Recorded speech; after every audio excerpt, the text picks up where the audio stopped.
Hello and welcome to my YouTube channel Kamini Madekar, Assistant Professor at KD Pawar B.Ed College, Savner। RTM Nagpur university के B.Ed के course में आपको second semester में assessment of learning के paper में percentile rank यह concept दी है। अब परसेंटाइल रैंक क्या होता है? परसेंटाइल रैंक वह होता है जो इंडिकेट्स करता है the position of that particular score in a given distribution। For example के तौर पे एखादा क्लासरूम में आपकी टेस्ट हुई होंगी और किसी बच्चे ने 55 स्कोर किया होगा, तो 55 स्कोर किया होगा P40 इज इक्वल टू 55। किसी बच्चे ने 55 स्कोर किया होगा तो उसका परसेंटाइल रैंक क्या होगा? 40। मतलब 55 इस स्कोर के नीचे 40% are students are there in the given classroom. इस तरह से हमने परसेंटाइल में डिस्कस किया था। तो ये जो P40 है, 40 क्या बता रहा है? वो 55 मार्क्स जिसको मिला होगा उसकी पोजीशन, यह रैंक बता रहा है। परसेंटाइल रैंक हमें यह बताता है कि उसकी पोजीशन क्या है, वो पर्टिकुलर स्कोर की पोजीशन क्या है क्लासरूम में। तो what is the use of it? Percentile rank हमें कहाँ यूज़ होता है?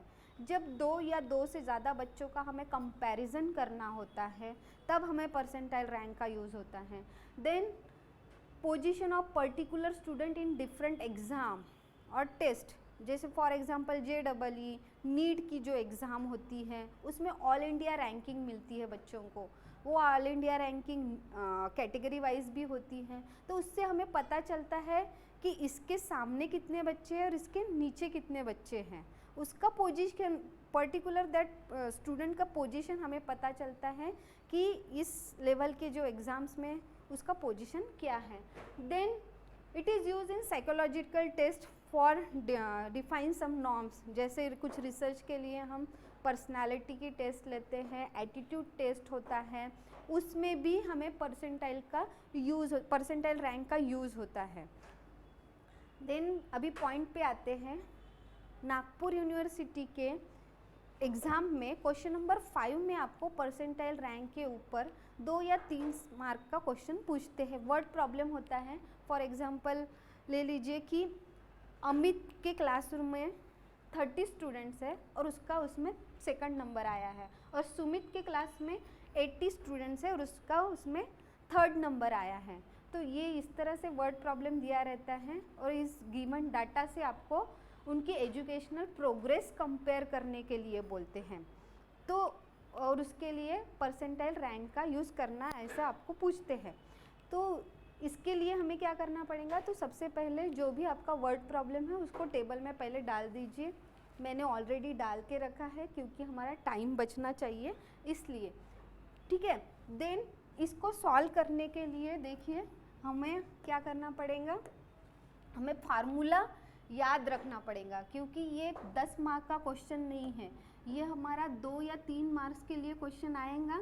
तो आपको फार्मूला दिया नहीं रहेगा एग्ज़ाम में, तो इसके लिए एक फार्मूला आपको याद रखना पड़ेगा। PR is equal to 100 minus 100R minus 50 upon N।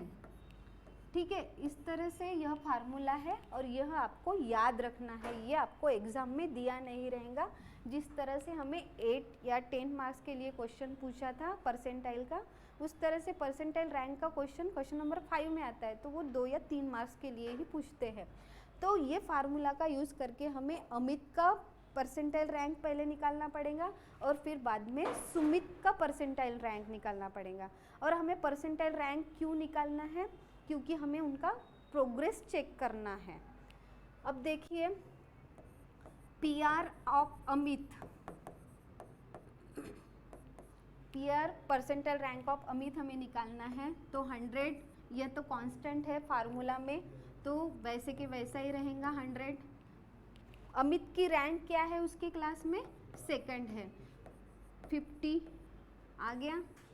उसके क्लास में कितने स्टूडेंट्स है? टोटल 30 स्टूडेंट्स है, ठीक है।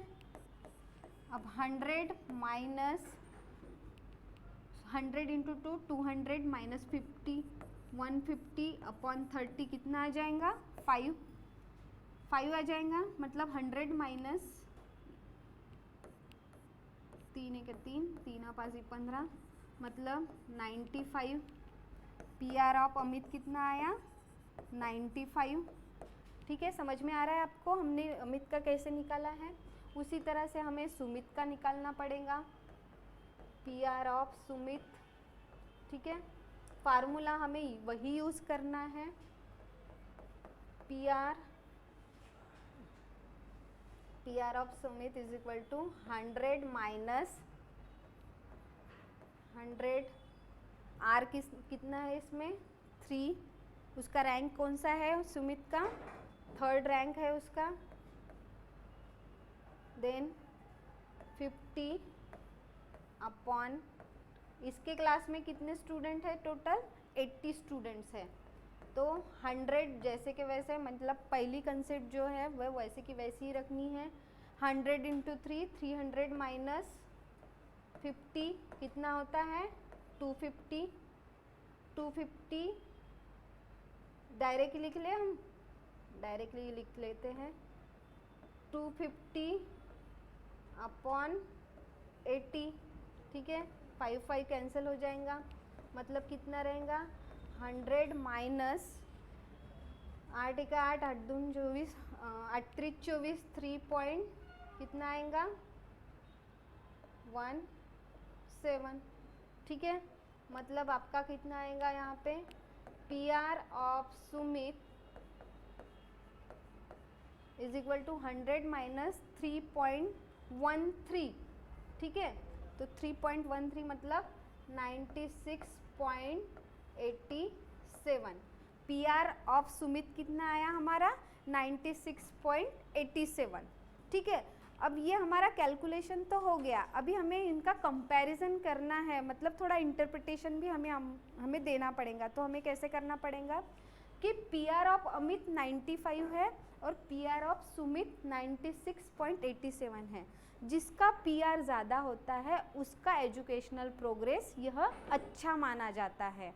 तो इस यहाँ पे हमें किसका पी आर ज़्यादा दिख रहा है, पी आर ऑफ सुमित अच्छा दिख रहा है, ज़्यादा दिख रहा है, क्योंकि उसके सामने only 3.13 students are score above this score. मतलब सुमित के सामने सिर्फ 3.13 स्टूडेंट्स है और अमित के सामने 5% स्टूडेंट्स ने स्कोर किया है।